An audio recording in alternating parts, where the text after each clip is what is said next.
কিছুদিন আগে আমি একটা প্রোগ্রামে গিয়েছিলাম, ওখানে একটা তথ্য তুলে ধরা হলো যে 1947 সালে একবার গবেষণা করা হয়েছিল যে পৃথিবীতে মানুষ কি পরিমাণ কোরআন তেলাওয়াত করে।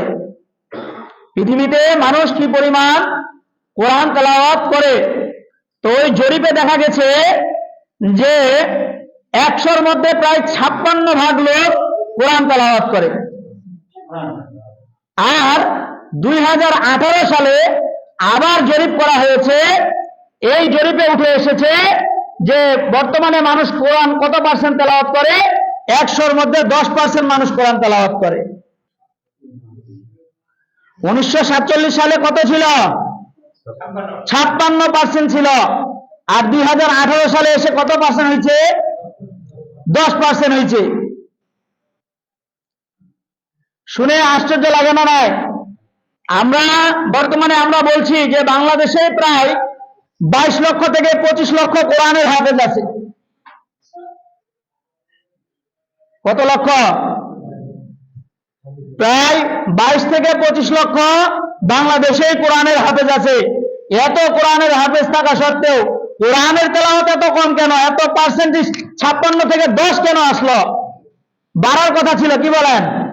কিন্তু গেছে কমে। আমি প্রশ্ন করেছিলাম, জবাব দিয়েছে যে আগেকার যুগে আমাদের দাদারা নানারা, এই বয়োবৃদ্ধ মানুষেরা সারাদিন যত রকমের কাজকর্ম করত, তারপরেও দুপুরে গোসল করে হলো কোরআনের একটা পৃষ্ঠা হলেও তেলাওয়াত করত। সারাদিন কাজকর্ম করতে পেরেশান থাকতো, এ আয় উপার্জন দিয়ে 2 টাকার 5 টাকার হলেও কেরাসিন তেল কিনে ওই চেরাগে বলেন আর হারিকেনের মধ্যে বলেন দিয়ে রাত্রিবেলা হলেও চশমাটা লাগিয়ে হলো 1টা 2টা আয়াত হলেও কোরআন তেলাওয়াত করত। কে করতে বলেন? আমাদের দাদা নানা এরা যতই কাজ কামে ব্যস্ত থাকুক, তারপরেও এরা কোরআন তেলাওয়াত করত। ফজরের নামাজের পরে গ্রামে হাঁটলে আপনি যে কোনো বাড়ি থেকে, এই বাড়ি থেকে ওই বাড়ি থেকে ওই বাড়ি থেকে কোরআনের তেলাওয়াত ভেসে আসতো, পুরুষ বলেন অথবা মহিলা বলেন। কিন্তু বর্তমানে অবস্থা পাল্টে গেছে। তখন এত কোরআনের ছাপা ছিল না, তখন এত বৈদ্যুতিক আপনার বাল্ব ছিল না, এত আলোর ব্যবস্থা ছিল না, তারপরেও খাবারের এত সুযোগ সুবিধা ছিল না। মানুষ খাদ্যের অভাবে আপনার প্রাণ তাদের অষ্টাগত হয়ে যেত, তারপরেও তারা কোরআনকে আঁকড়ে ধরেছিল, যতটুকু সময় পারত এই কোরআনকে তেলাওয়াত করত। কিন্তু বর্তমান সময় এমন হয়ে গেছে, এখন আর এই কেরাসিনের তেলও কিনতে হয় না, সুইচটা দিলে বাতি জ্বলে ওঠে। এত সুযোগ সুবিধা, এত কোরআনের ছাপা। এখন আমরা এত ব্যস্ত হয়ে গেছি যে এই ব্যস্ততার কারণে আমরা কোরআনকে ছোঁয়ারই আর সময় পাই না। এজন্য যদিও কোরআন তেলাওয়াত করেওয়ালা সংখ্যার দিক দিয়ে গণাইতে গেলেও বেশি পাওয়া যায়, কিন্তু প্রকৃতপক্ষে তেলাওয়াতের বেলায় যারা পাঠ করে খুঁজতে গেলে কয় পার্সেন্ট? 10%। এটা মুসলমানদের জন্য সম্মান না অপমান? কথা বলেন, সম্মান না অপমান? অপমান আমাদের জন্য। আপনাদেরকে বিশ্বাস হয় যে এখনো অন্য জায়গার কথা বাদ দেন, শুধু আমাদের বাংলাদেশের কথা বলি, এখনো এমন মুসলমান আছে যে মুসলমানদের যে মূল মন্ত্র কালিমা লা ইলাহা ইল্লাল্লাহ মুহাম্মাদুর রাসূলুল্লাহ সাল্লাল্লাহু আলাইহি সাল্লাম, এই কালিমাটাও পড়তে পারে না শুদ্ধ মতো, এমন আছে। আপনারা জানেন? আপনারা দেখেছেন আপনারা?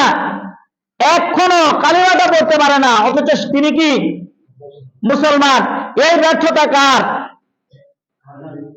এই ব্যক্তিটা যে কালিমাটা পড়তে পারলো না, কালিমার তো অর্থ মর্ম কি আছে সেটা আলাদা ব্যাপার, মুখে শুধু অক্ষরগুলো উচ্চারণ করতে পারলো না, এইভাবেই যে দুনিয়া থেকে বিদায় নিয়ে চলে গেল, এই ব্যর্থতাটা কার বলেন?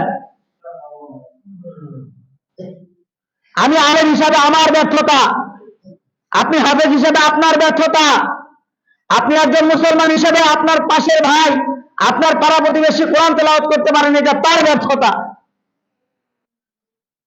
আল্লাহ তাআলা যদি আপনাকে আমাকে দাঁড় করে জিজ্ঞেস করে যে তোমার এলাকায় এই ব্যক্তিটা কোরআন তেলাওয়াত করতে পারে নাই, এই ব্যক্তিটা শুদ্ধ করে নামাজের সূরাগুলো শিখতে পারে নাই, এই ব্যাপারে যদি জিজ্ঞেস করে হাসরের ময়দানে, এক কদম পা আপনি আমি নড়াইতে পারবো না।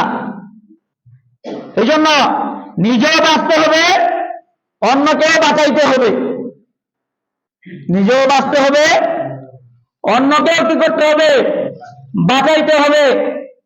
মুসলমান কোরআনকে যতদিন পর্যন্ত আঁকড়ে না ধরবে, কোরআনের তেলাওয়াত, কোরআনের বাণী প্রচার প্রসার, কোরআনের ব্যাখ্যা বিশ্লেষণ মানুষের কাছে যতদিন পর্যন্ত প্রচার প্রসার না করবে, ততদিন পর্যন্ত এই সমাজে সুশীতল বাতাস কোনোদিন প্রবাহিত হবে না। এই সমাজ থেকে অন্ধকার কোনোদিন দূর হবে না। একমাত্র সমাজ থেকে অন্ধকার দূর করতে পারে আল্লাহর কোরআন। কোরআনের আলো বা ব্যতীত পৃথিবী থেকে কখনো অন্ধকার দূর করা সম্ভব নয়। পৃথিবীর সকল মানুষ সম্মিলিতভাবে লাঠিসোঁটা হাতে নিয়ে যদি অন্ধকারের বিরুদ্ধে আন্দোলন, মিছিল, মিটিং করা হয়, সমাবেশ করা হয়, গণসংযোগ করা হয়, মানববন্ধন করা হয়, অন্ধকার দূর করা সম্ভব নয়। অন্ধকার দূর করতে হলে আলো জ্বালাইতে হবে। আলো জ্বালাইলেই অন্ধকার দূর হয়ে যাবে। কি বলেন? হবে? এজন্য কোরআনের আলো যদি আপনি আমি জ্বালাইতে পারি, মুসলমান ভাইয়ের অন্তরে যদি কোরআনের আলো জ্বলে, এমনি এমনি এই অন্তর থেকে শয়তানের বাসা ভেঙে যাবে। এই অন্তরে আল্লাহর কোরআনের আলো জ্বলবে, হৃদয়ের প্রাপ্ত অন্তর হবে।